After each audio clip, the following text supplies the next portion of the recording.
As much as goods and services, the British Empire facilitated cross-border flows of information and ideas, which ironically helped undermine the empire's hold on its colonies.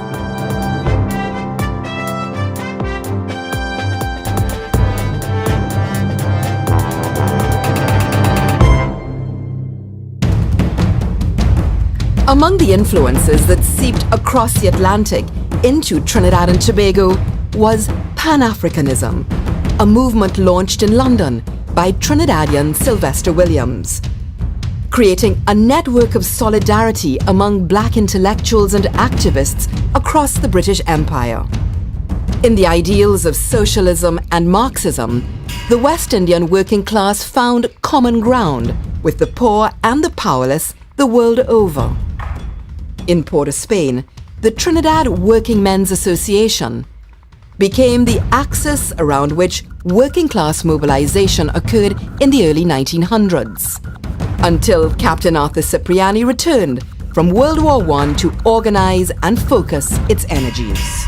Cipriani came with an out-and-out, as he used to say, an out-and-out socialist program. Abolition of child labor, 8-hour day, workmen compensation, and some form of home rule. These were the planks.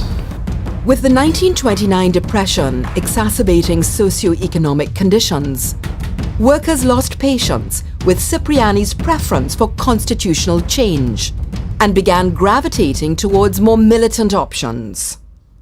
In Port of Spain, they found the Negro Welfare Cultural and Social Association, a grassroots organization led in part by two outstanding working-class women.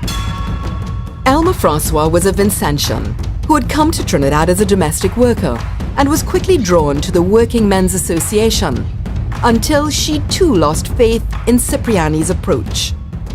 The other was Christina King, a labor organizer. In their range of struggles, which included organizing workers on the waterfront, in the ports, in East Port of Spain, supporting Butler in the 1937 riots, in campaigning on the price of condensed milk and other issues. They also campaigned on issues related to the widening of the franchise and for a more democratic constitution.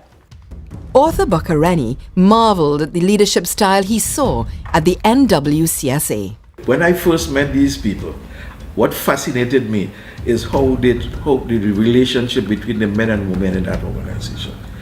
And in the first place, they refer to everybody by their surnames. Francois was Francois. This other one was Ashby. They never refer to them, so you will never know. When they say Comrade Francois, if you from the outside, you will never know whether it's a man or a woman you're talking about. And it's the first organization in Trinidad that gave women full leadership. Ultimately, the variety of ideological platforms helped the cause of representative government by stirring constituencies at every level. By the early 1940s, universal adult suffrage was not only inevitable, it was irresistible.